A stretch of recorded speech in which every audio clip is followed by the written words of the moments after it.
ফেসবুকে হয়ে যাবে। এই মুহূর্তে আমাদের সঙ্গে রয়েছেন বহুজন সমাজ পার্টির দুলাল বিশ্বাস দা, কৃষ্ণগঞ্জ অষ্টআশি বিধানসভার ভূমিপুত্র। তো উনার সম্বন্ধে উনি কিছু বলবেন, আপনারা শুনুন কি বলতে যাচ্ছেন।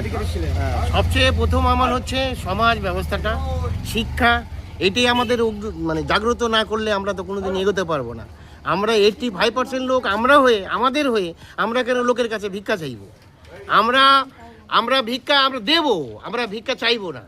সেই জন্য আমাদের সংগ্রাম, আমাদের সবাই মিলে এই সংগ্রামটা করতে হবে, আমাদেরকে আরও আগিয়ে নিয়ে যেতে হবে এবং কাশিরামজির বাত এবং সব অনুসরণ করে আমরা আরও দীর্ঘজীবী হব এবং আরও আগে যাব। হরিচাঁদ গুরুচাঁদ আমাদের সঙ্গে আছে। এই নিয়ে আমার বিরাট একটা কল্পনা যে আমি ওদের একটা থিম পেয়েছি, ছোট থিমে, এই থিমে আমি অনেক দূর যাব, অনেক দূর আমার সমাজকেও উন্নতি করতে পারবো। এই বলে আমার বক্তব্য শেষ করছি। জয় ভীম, জয় ভারত।